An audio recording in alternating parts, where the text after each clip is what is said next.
إنا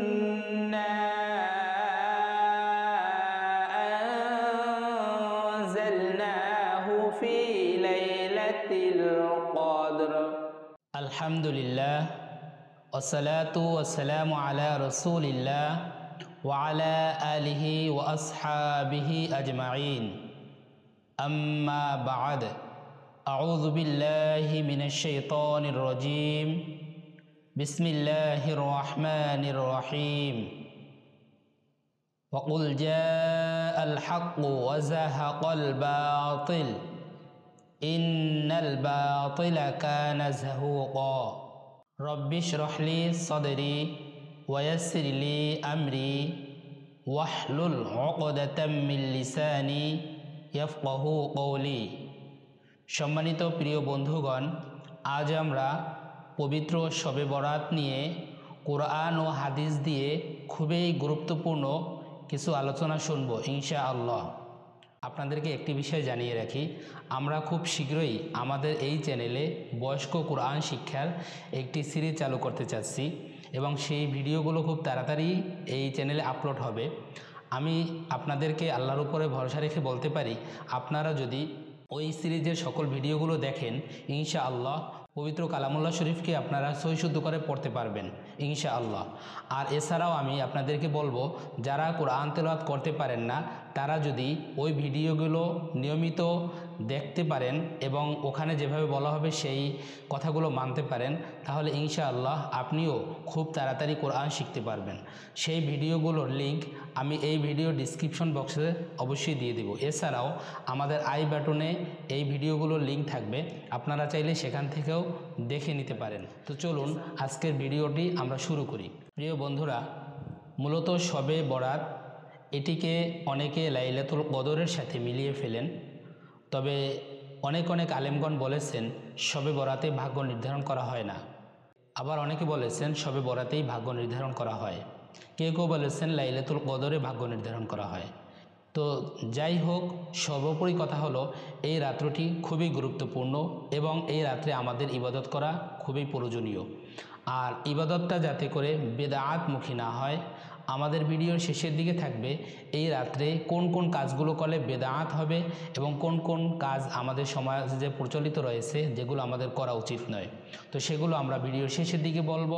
প্রথমেই আমরা শবে বরাত এর শাব্দিক অর্থটি জেনে নিব। পবিত্র শবে বরাত, এখানে শবে বা শব অর্থ হলো রাত। শব্দটি আরবি নয় এবং শব্দটি বাংলাও নয়, শব্দটি হলো ফার্সি শব্দ। এর বাংলা শব্দ হলো রাত, আর আরবি শব্দ হলো লাইলা, আর এর ইংরেজি শব্দ হলো নাইট। অন্যদিকে এই শব্দটির দ্বিতীয় শব্দ হলো বরাত। বরাত শব্দটি আরবি শব্দ, এর অর্থ হলো মুক্তি বা নাজাত। সুতরাং শবে বরাত এই শব্দটিকে যদি আমরা একসাথে অর্থ হিসাবে নিতে চাই, তাহলে অর্থ দাঁড়ায় মুক্তির রজনী বা মুক্তির রাত। হাদিসের পরিভাষায় একে লাইলাতুন নিসফি মিন শাবান তথা 15 শাবানের রাত বলা হয়, যেহেতু এই রাতে অগণিত মানুষের গুনাহ ক্ষমা করে দেওয়া হয় এবং বহু জাহান্নামীকে জাহান্নাম থেকে মুক্তি দেওয়া হয়, তাই এই রাত শবে বরাত বা মুক্তির রাত নামে পরিচিত। প্রিয় বন্ধুরা, এই রাতটির অর্থটি আমরা জানলাম। মূলত এটা মুক্তির রাত, অর্থাৎ আল্লাহ সুবহানাহু ওয়া তাআলা এই রাত্রে তার বান্দাদেরকে ক্ষমা করে দেন, মাফ করে দেন এবং তাদেরকে তার নিজের আপন কোলে নিয়ে নেন।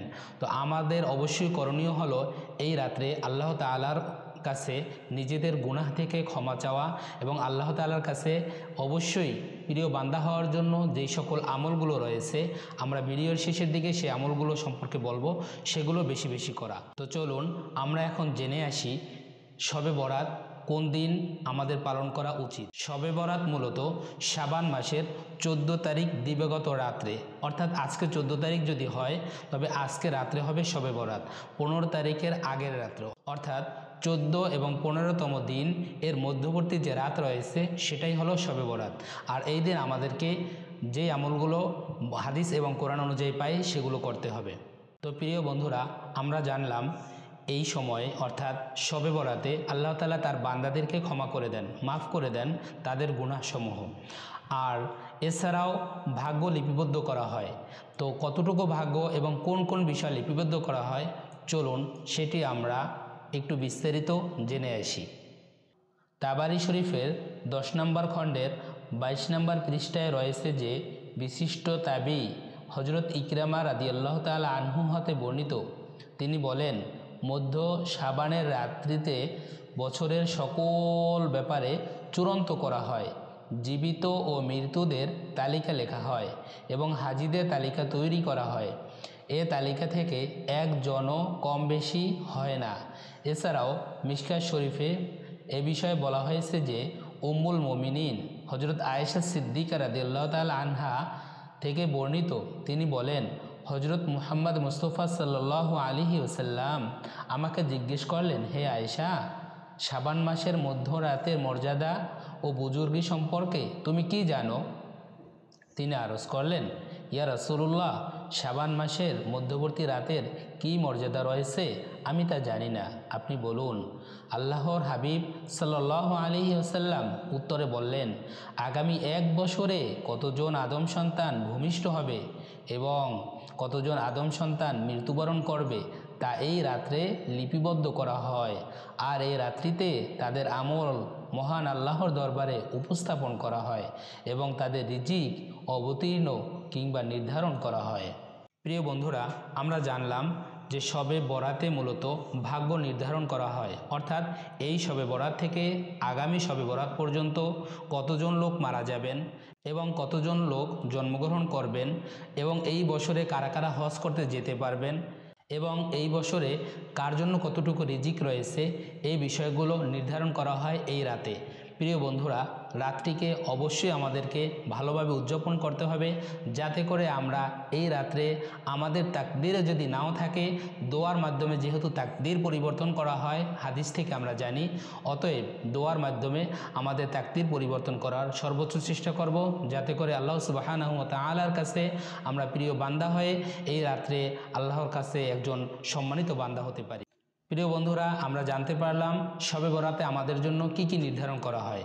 এখন আমরা জানব শবে বরাতে মূলত কয়টি নাম রয়েছে। মুসলিম হিসাবে আপনার জানা প্রয়োজন যে শবে বরাতের কয়টি নাম রয়েছে, কেননা আমরা মুসলিম জাতি হিসেবে গৌরব বোধ করি, আর এই জন্যই ইসলাম সম্পর্কে আমাদের অবশ্যই ভালো ধারণা থাকা উচিত। তো চলুন আমরা জেনে আসি শবে বরাতের কতটি নাম রয়েছে। তাফসিরে সাবির 4 নম্বর খণ্ডের 40 নম্বর পৃষ্ঠায় শবে বরাতের 4টি নাম আমরা পাই। সেখানের 1 নম্বরে আমরা পাই লাইলাতুম মুবারকা বা বরকতময় রজনী। 2 নম্বরে লাইলাতুল বারাআত বা মুক্তি বা নাজাতের রাত্রি। 3 নম্বরে লাইলাতুর রহমা বা রহমাতের রাত্রি। 4 নম্বরে লাইলাতুস সাক বা সনদ প্রাপ্তির রাত্রি। অন্যদিকে হাদিসের পরিভাষায় একে বলা হয় লাইলাতুন নিসফি মিন শাবান, অর্থাৎ শাবান মাসের মধ্যতম রজনী। প্রিয় বন্ধুরা, এখান থেকে আমরা শবে বরাতের 5টি নাম জানলাম। শবে বরাতের সম্পর্কে আমরা যেহেতু অনেক কিছুই জানলাম, এখন আমরা জানব শবে বরাতের মূলত কোন কোন কাজগুলো আমাদের জন্য করা উচিত, অর্থাৎ শবে বরাতে আমাদের কি কি করণীয় বিষয় রয়েছে। তো চলুন আমরা এই বিষয়টি একটু ভালোভাবে জেনে আসি। হজরত আয়েশা রাদিয়াল্লাহু তাআলা থেকে বর্ণিত, তিনি বলেন, আমরা রাসূল সাল্লাল্লাহু আলাইহি ওয়াসাল্লামকে রমজান ব্যতীত পূর্ণ 1 মাস রোজা রাখতে কখনো দেখিনি, আর রমজান মাস ব্যতীত শাবান মাসের তুলনায় বেশি রোজা অন্য কোনো মাসে রাখতে দেখিনি। তো আমরা শাবান মাসে অনেক বেশি রোজা রাখব, আর এরপরে নবী করিম সাল্লাল্লাহু আলাইহি ওয়াসাল্লাম শাবান মাসে এবং রজব মাসে এই দোয়াটি অনেক বেশি বেশি পড়তেন। আর দোয়াটি হলো আল্লাহুম্মা বারিক লানা ফি রজব ওয়া শাবান ওয়া বাল্লিগনা রমাদান। আপনারা আমার সাথে একবার পড়তে পারেন, আল্লাহুম্মা বারিক লানা ফি রজব ওয়া শাবান ওয়া বাল্লিগনা রমাদান। অর্থাৎ, হে আল্লাহ, আমাদের রজব ও শাবান মাসের বরকত দান করুন এবং আমাদের হায়াত রমজান পর্যন্ত বৃদ্ধি করিয়ে দিন। আর 3 নম্বরে আমরা নফল নামাজ পড়ব। 4 নম্বরে আমরা এই রাতে কোরআন তেলাওয়াত করব। 5 নম্বরে নফল ইবাদতে বেশি মনোযোগী হব। তো প্রিয় বন্ধুরা, এই 5টি কাজ আমরা এই রাত্রে করতে পারি। আর যে দোয়াটি আপনাদেরকে বলা হয়েছে সেই দোয়াটি আপনারা যদি আরবিতে না পারেন তাহলে অবশ্যই বাংলায় ট্রাই করবেন। বাংলায় আমি আপনাদেরকে অর্থসহ লিখে দিয়েছি, সেটা আপনারা কয়েকবার যদি একটু পড়েন তাহলে অবশ্যই আপনাদের মুখস্থ হয়ে যাবে, অর্থটা আপনারা মুখস্থ করার চেষ্টা করবেন। তো প্রিয় বন্ধুরা, এই 5টি কাজ আমরা শবে বরাতে বা শাবান মাসে করার চেষ্টা করব। তো এখন আমরা শবে বরাতের যে সকল কাজগুলো করি এবং করা উচিত নয়, কোরআন এবং হাদিসে সেগুলো নাই, এগুলো যদি আমরা করি সেটা আমাদের জন্য পাপের কারণ হতে পারে। এই কারণগুলো আমরা এখন জেনে নিব। এর মধ্যে 1 নম্বরে রয়েছে আমাদের দেশে প্রচলিত হালুয়া রুটি খাওয়া। এটা আমরা দেখি শবে বরাতে গ্রামে বিভিন্ন জায়গায়, পাড়ায়, মহল্লায় মহিলারা, মা বোনেরা দেখা যায় রুটি বানায়, এরপর সাথে হালুয়া ইত্যাদি ইত্যাদি তৈরি করে। এটা খাওয়া হারাম নয়, তবে এই রাতের সাথে নির্দিষ্ট করে এই রাতেই খাওয়াটা অবশ্যই নিন্দনীয় এবং পরিত্যাজ্য একটি কাজ। এই কাজটি আপনাকে করা থেকে বিরত থাকতে হবে, আর আপনার পাশে যেই লোক এই কাজ করে তাকেও বিরত রাখতে হবে। আপনি চাইলে প্রতিনিয়ত যেই খাবারগুলো খান এই রাত্রে সেই খাবারগুলোই খাবেন, এতে কোনো সমস্যা নেই। যদি আপনি হালুয়া রুটি খান তাতেও সমস্যা নেই, তবে এই রাতের সাথে নির্দিষ্ট করে আপনি এটা খেতে পারবেন না। প্রিয় বন্ধুরা, সর্বশেষ হলো এই রাতে কোনো নামাজ, কোনো ইবাদতকে নির্দিষ্ট করা, অর্থাৎ এই রাতে 100 রাকাত নামাজ পড়তে হবে, এই রাতে এই সূরা তিলাওয়াত করতে হবে, এই রাত্রে গ্রামের পাহারায় মহল্লায় যতগুলো মসজিদ আছে সব জায়গায় যেয়ে 2 রাকাত করে নামাজ পড়তে হবে, এগুলো নয়। এগুলো আমাদের করা থেকে বিরত থাকতে হবে। এগুলো বর্জনীয়, নিন্দনীয় এবং ইসলাম পরিত্যাজ্য কাজ। অবশ্যই আমাদেরকে এই সকল কাজ থেকে বিরত থেকে পবিত্র শবে বরাতকে নিজের ঘরে বসে, মসজিদের কোণে বসে নিজের মতো ইবাদত করে আল্লাহ সুবহানাহু ওয়া তাআলার প্রতি খুশি হয়ে নফল ইবাদত সমূহ করে আল্লাহর কাছে প্রিয় পাত্র হতে হবে। তো প্রিয় বন্ধুরা, আশা করি আপনি বিষয়টি বুঝতে পেরেছেন। আর এখন আমরা শবে বরাতের নামাজ নিয়ে আপনাদের সাথে আলোচনা করব। প্রথমেই আমরা বলি, যেহেতু এই রাতের নির্দিষ্ট কোনো ইবাদত নেই, সুতরাং শবে বরাতের নির্দিষ্ট কোনো নামাজ নেই। তবে আপনি চাইলে 2 রাকাত করে অসংখ্য রাকাত নামাজ আপনি আদায় করতে পারেন, সেটার কোনো নির্দিষ্ট সংখ্যা নেই। যদিও কোনো আলেমগণ 12 রাকাত পড়ার কথা বলেছেন, তবে আমরা জানি এখানে নির্দিষ্ট না করে আপনি 12-র উপরেও পড়তে পারেন, চাইলে 12 রাকাতের নিচেও পড়তে পারেন। তো এই নামাজটি পড়ার নিয়ম হলো, প্রথমেই আমরা তাকবীর ওলার সহিত যে নামাজগুলো পড়ি, অর্থাৎ নফল নামাজ বা সুন্নত নামাজ পড়ি, ওই নিয়মেই আমরা আল্লাহু আকবার বলে হাত বাঁধবো। আর হাত বাঁধার পূর্বে আমাদেরকে নিয়ত পড়তে হবে। আর নিয়তটি হলো, হে আল্লাহ, আমি কিবলামুখী হয়ে 2 রাকাত নফল নামাজ আপনাকে খুশি করার উদ্দেশ্যে আদায় করিতেছি, আল্লাহু আকবার। এভাবে আল্লাহু আকবার বলে হাত বাঁধার পরে সানা পড়বেন, তারপরে আউযুবিল্লাহ বিসমিল্লাহ পড়ে অন্য নামাজের মতো সূরা ফাতিহা পড়বেন। সর্বশেষ অন্য নামাজের মতো তাশাহুদ, দোয়া সূরা, এরপরে দুরূদ শরীফ পড়ে সালাম ফিরিয়ে দিবেন।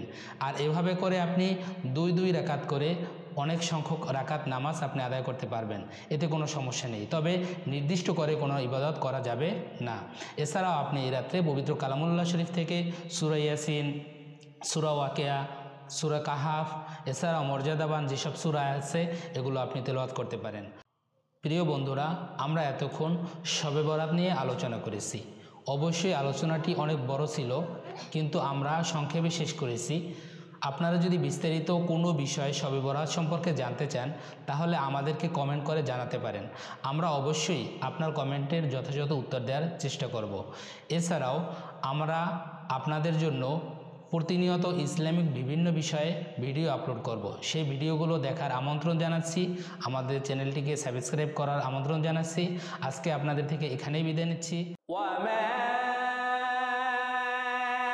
আদরাকা মা